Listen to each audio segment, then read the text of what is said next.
جو بھی آپ کی انسانی ضرورت ہے وہ اللہ سبحانہ تعالیٰ نے تخلیق کروائی۔ اب ایک انسان میں اور دوسری مخلوق میں فرق صرف یہ ہے کہ انسان اشرف المخلوقات ہے کہ اللہ سبحانہ تعالیٰ نے انسان کو دل دیا، دماغ دیا، سوچنے کی، سمجھنے کی صلاحیت عطا فرمائی، اس کو اپنے اختیار اور ارادے کا، مرضی کا مالک بنایا۔ انسان سمجھتا ہے کہ یہ اچھائی ہے، یہ برائی ہے، یہ نیکی ہے، یہ بدی ہے، یہ نفع ہے، یہ نقصان ہے۔ ان چیزوں کو انسان سمجھتا ہے، اس کو اس چیز کا شعور عطا کیا گیا ہے۔ اور جو انسان کو اللہ سبحانہ وتعالی نے ذہنی صلاحیت اور قدرت عطا کی، اور اس کے ساتھ ایک چیز اور ہے جس کو شیطان رجیم لعین کہا جاتا ہے، اور اس کے بارے میں اللہ نے قرآن میں فرمایا کہ ان الشیطان للانسان عدو مبین، شیطان تمہارا ایک کھلا دشمن ہے۔ لہذا آپ سب جانتے ہیں اس گہرائی کی اس طرف تو ہم نہیں جا رہے، وقت کم ہے، 2-3 باتیں ضروری کرنی ہیں۔ تو جب آدم کو اللہ سبحانہ وتعالیٰ نے تخلیق فرمایا، اور یہ جو ابلیس تھا وہ آدم کی تخلیق سے پہلے تھا، اس کو پہلے تخلیق کیا گیا، آدم کو بعد میں تخلیق کیا۔ مانا کہ شیطان جو ہے وہ انسان سے پہلے کا موجود ہے، اور جب اللہ نے حکم دیا فرشتوں کو کہ تم آدم کو سجدہ کرو، تو تمام فرشتوں نے آدم کو سجدہ کیا، لیکن ابلیس نے نہیں کیا۔ ابا واستکبر وکان من الکافرین، اس نے غرور کیا، اس نے تکبر کیا، اس نے اللہ کے حکم کی تعمیل نہیں کی۔ اللہ تعالیٰ نے اس کو رجیم بنا دیا، لعین بنا دیا، شیطان بنا دیا، اور اس کو کہا کہ نکل جا میرے دربار سے۔ اللہ تعالیٰ نے اس کو راندہ از درگاہ کر دیا۔ اس نے ہزاروں لاکھوں سال اللہ کی یاد کی، اللہ کی عبادت کی، اور اتنا مرتبہ اور مقام پایا کہ اللہ سبحانہ تعالیٰ نے اس کو فرشتوں کا استاد بنا دیا۔ اس نے کہا کہ مولا میں نے اتنے سال تیری عبادت کی ہے اور تیری یاد کی ہے، تیری بارگاہ میں سجدے کی ہے، ایک میرا سوال ہے کہ مجھے یوم یبعثون قیامت تک زندہ رہنے کی مہلت دی ہے۔ اللہ سبحانہ وتعالیٰ نے اس کو کہا قیامت زندہ رہنے کی مہلت عطا کر دی، اور اس نے کہا کہ اب میں تیرے بندوں کو بہکاؤں گا، میں ان کو تیرے راستے سے ان کو ہٹاؤں گا۔ اللہ سبحانہ وتعالیٰ نے کہا کہ تو اپنا زور لگا لے، جو میرے بندے ہیں وہ میرے راستے پر ہی چلیں۔ لہذا انسان کے ساتھ وہ شیطان ہے، اور وہ انسان کو جو وہ عمل کرتا ہے اس کو وہ خوبصورت بنا کے پیش کرتا ہے، کہتا ہے دیکھو کتنا یہ دنیا کتنی رنگین ہے، کتنی حسین ہے، یہ رقص میں، گانے میں کتنا لطف آ رہا ہے، یہ سنیماؤں میں اور تھیٹروں میں، اور یہ کتنا اس میں لطف ہے، کیا مزہ ہے۔ تو وہ اس کو بہکاتا ہے، شیطان انسان کو بہکاتا ہے۔ اسی طرح سے اس نے آدم کو جنت میں بہکایا، وہ اس کا ذکر قرآن کریم کے اندر موجود ہے کہ اس نے آدم کو بہکایا کہ تو اس درخت کے پاس چلا جا، تیری زندگی بڑی طویل ہو جائے، زندگی عمر دراز پائے، کیونکہ شیطان جس طرف لے کے جاتا ہے اس کو فائدہ بتاتا ہے، نقصان نہیں بتاتا، کہتا ہے یہ کام کر، اس کی طرف فائدہ ہے۔ اگر وہ جوئے کی طرف لے کے جاتا ہے، کہتا ہے دیکھ کھیت 100 روپے لگا، 1000 روپے تو نہیں ملتے ہیں، پھر وہ لگاتا ہے، اس کو 1000 روپے ملتے ہیں، کہتا ہے دیکھ اس میں مزہ ہے کہ تو دن رات مزدوری کرتا، 2 دن کرتا، جب جا کے تم کو یہ 1000 روپیہ ملتا ہے، یہ تو تم نے ابھی 1 منٹ میں بازی لگائی ہو گئی۔ تو کہتا ہے یار واقعی یہ سب سے اچھا کام ہے، نہ ہنگ لگے، نہ پٹری، نہ پسینے میں پسینہ نکلے، نہ کوئی تکلیف ہو، جسمانی ذہن کسی قسم کی تکلیف نہیں ہو، بیٹھے بٹھائے مجھے 100 روپیہ میں نے لگایا، 1000 روپئے مل گیا، 1000 لگایا 10,000 مل گئے۔ تو فوری جو انسان کو فائدہ پہنچتا ہے انسان اس کی طرف، کیونکہ انسان اپنے مزاج میں مستعجل ہے، جلد باز ہے، لہذا وہ اپنی ہر چیز کا کہتے ہیں جلدی اس کا نتیجہ ملے۔ آپ نے دیکھا ہوگا کسی گاڑی والے کے ساتھ بیٹھے تو اس کو کہتا ہے یار جلدی چلاؤ، جلدی کرو، یہ کیا ہے کہ جس رفتار سے تم جا رہے ہیں تو ہم 10 گھنٹے میں پہنچیں گے، جلدی چلاؤ. یعنی تو مستری کام کر رہا اس کو جا کے بھائی ابھی تک یہ دیوار کی تو جلدی ہاتھ چلاؤ یار، جلدی کرو. انسان جلد باز ہے، وہ صبر نہیں کرتا، جلدی کرتا. بات سمجھیں؟ تو اس کو جو گناہ کے کام ہیں ان میں اس کو جلدی سے نفع مل جاتا ہے، رزلٹ اس کا نتیجہ ثمرہ جلدی ملتا ہے. لہذا وہ گناہ کی طرف جلدی مائل ہوتا ہے، نیکی کی طرف وہ دیر سے مائل ہوتا ہے. تو وہ شیطان جو ہے انسان کا دشمن ہے، اور اللہ تعالیٰ نے انسان کو اس شیطان پر قابو پانے کی توفیق دی ہوئی ہے. اس کو طریقہ بتایا گیا ہے کہ تم اس طرح سے کرو گے کہ شیطان کے چنگل سے بچ جاؤ گے. اعوذ باللہ من الشیطان الرجیم پڑھا کرو، لا حول ولا قوت الا باللہ العظیم پڑھا کرو، میری طرف رجوع رکھو، مجھ سے توفیق مانگو، میں ہی تمہیں بچاؤں گا اس سے. جب مجھ سے مدد مانگو گے، مجھ سے توفیق چاہو گے شیطان سے بچنے کی، تو میں تجھے اس شیطان مردود سے بھی بچاؤں گا. یہ معنی اس کا یہ اعوذ باللہ ہے، میں پناہ مانگتا ہوں اللہ کی، یعنی اللہ سے پناہ مانگتی تو اللہ تو مجھے اپنی پناہ ملے تاکہ یہ شیطان مردود مجھ پر حملہ آور نہ ہو سکے. معنی یہ اعوذ باللہ ہے، میں پناہ مانگتا ہوں اللہ کی شیطان مردود سے. بات سمجھے؟ اس کا مطلب یہ کہ اگر ہمیں شیطان سے کوئی چیز بچا سکتی ہے تو صرف اللہ ہی بچا سکتا ہے.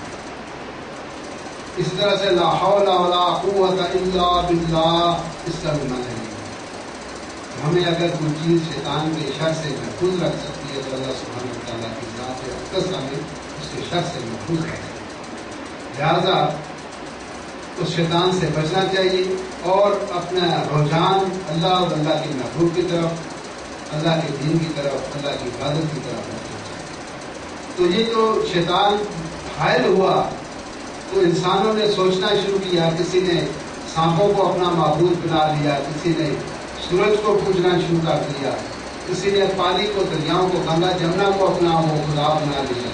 کوئی کسی نے دیکھا کہ یہ آگ جلاتی ہے، یہ بڑی سخت چیز ہے، وہ آتش پرست ہو گئی.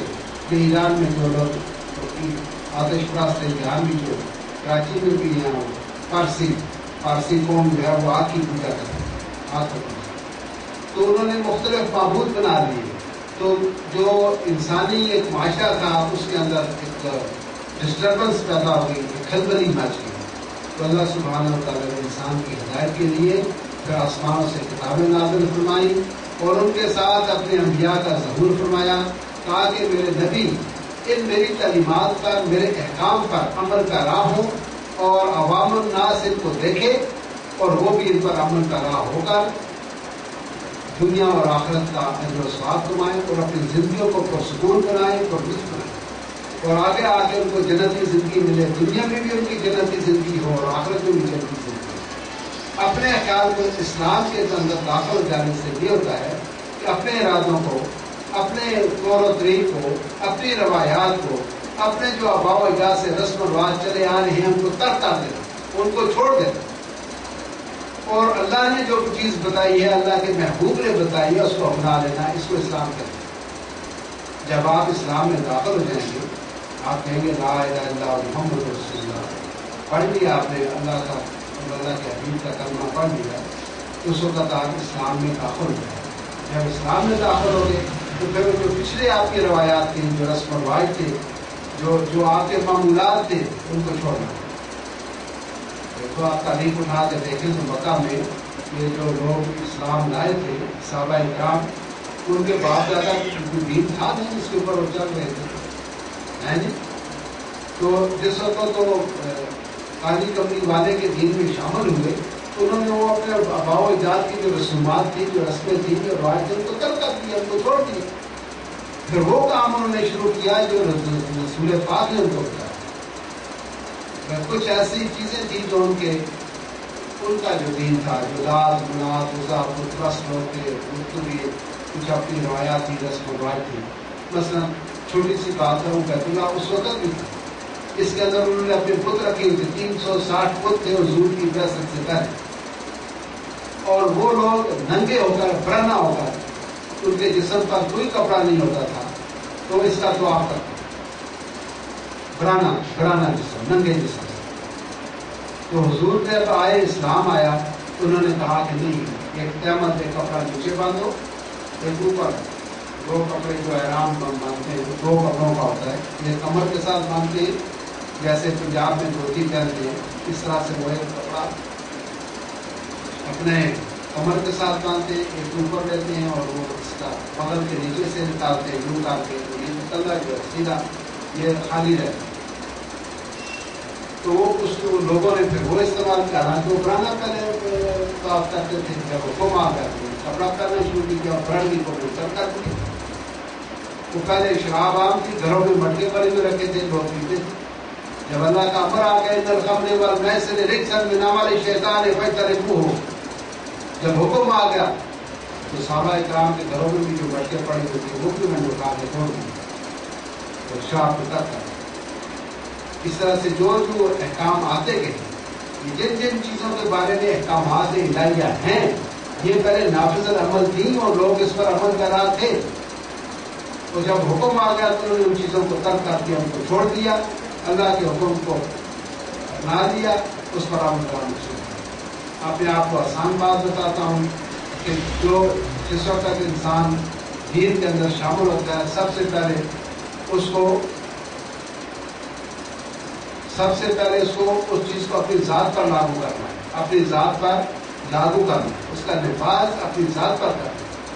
جب آپ کی اپنی ذات پر نفاذ ہوگا پھر آپ دوسروں پر اس کو نافذ کر سکتے ہیں۔ سب سے پہلا کام یہ ہے کہ آپ اپنی ذات پر ان احکام کو نافذ کریں۔ اگر حکم آ گیا حکیم الصلاۃ وآتوا الزکاۃ تو نماز کون پڑھے گا؟ آپ نہیں پڑھنی ہے، آپ نے ہی پڑھنی ہے، تو آپ نماز شروع کریں۔ یعنی اس کا مطلب وہ اللہ کا جو حکم تھا نماز کا وہ آپ نے اپنا دیا، آپ نے اس کو پھر حکم ہو گیا جھوٹ مت کرو تو آپ نے جھوٹ کو ترک کرنا ہے، پھر حکم ہو گیا پورا تولا کرو، کام مت کرو، پھر آپ نے پورا تولا کر کے کرو۔ جس چیز سے منع کر کیا گیا اس نے آپ نے آج خود منع ہونا ہے نا، یہ تو نہیں آپ کو پتہ چل کہ آپ دوسروں کو منع کرتے ہیں وہ خود اس پر عمل کر رہا ہے۔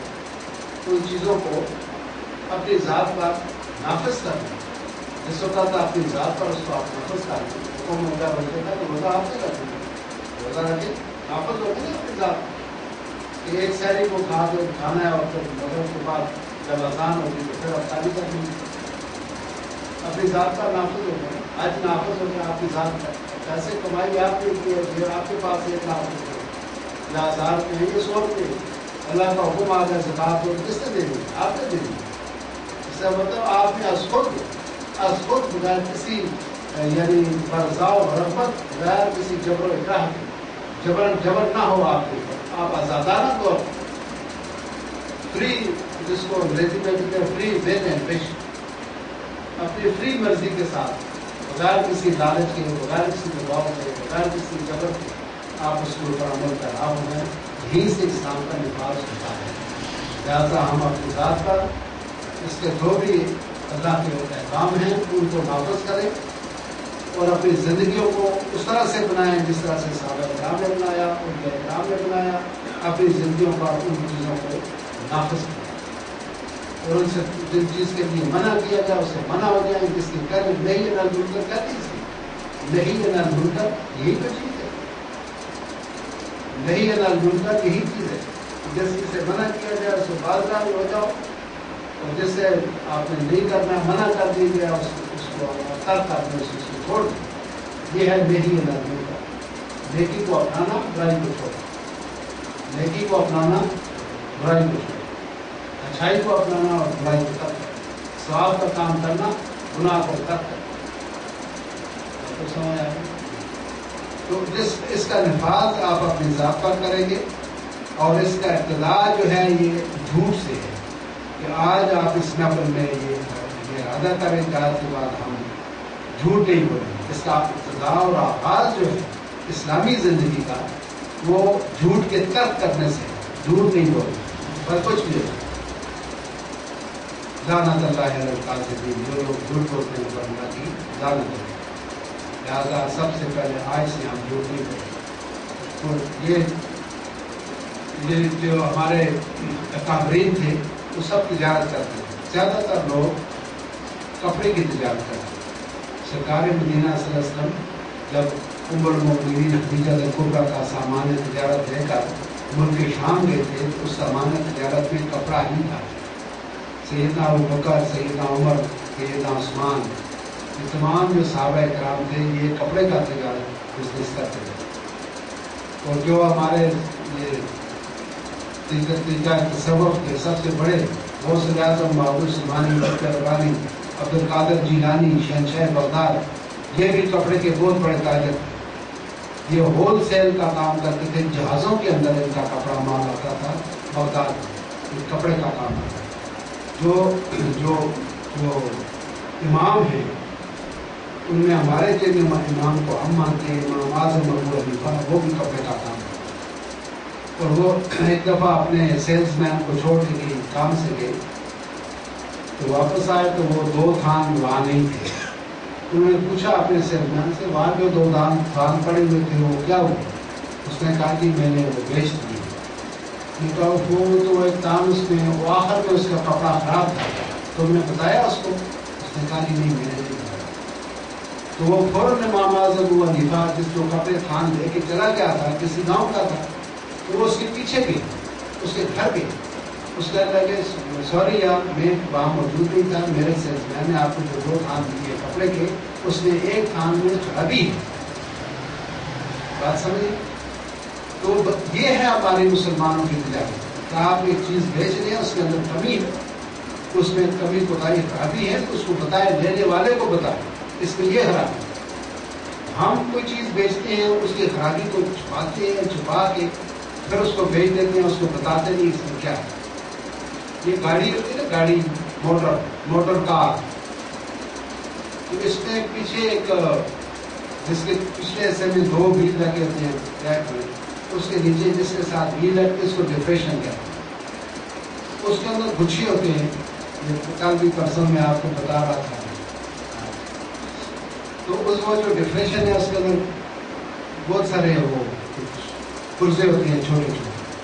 اگر اس میں سے آئل لیک کر جائے یا کوئی گریس لیک کر جائے تو اس میں سے ایک آواز پیدا ہوتی ہے. وہ گاڑی کے اندر بھی بیٹھی ہوں تو گونج اس کے اندر پیدا ہوتی ہے، گونج. تو وہ کیا کرتے ہیں مسلمان لوگ کہ وہ اس کا نٹ کھول کے تو اس کے اندر کیلے ڈال دیتے ہیں، درجن 2 درجن کیلے اس کے اندر ڈال دیتے ہیں اور گاڑی جا کے توار بازار میں بیچتے. چلا کے دیکھیں یہ کرتا ہے نیو پلان کی سرکاری روڈ پر پلان آپ چلا کے دیکھیں، ٹھٹھا لے جائیں، چلا کے دیکھیں. اس نے گاڑی چلائی تو کوئی آواز نہیں ہے. چوتھے دن وہ کیلا جو تھا وہ بجھڑ گیا، اس کی آواز گونج جو ہے وہ پورے گاڑی کے اندر باہر آتا ہے سنائی دیتی ہے. اس نے کہا یہ کیا ہے کہ اس کا ڈفرینشن جو ہے وہ خراب ہے، حصہ، جہاں پاکستانی اس کو حصہ بولتے ہیں. اصل نام انگریزی میں اس کا differential, back differential, rear differential 2 ہوتے ہیں. آگے ہوتا ہے پیچھے ہوتا ہے، ریئر اور بیک دونوں، آگے کا اور پیچھے. تو وہ پھر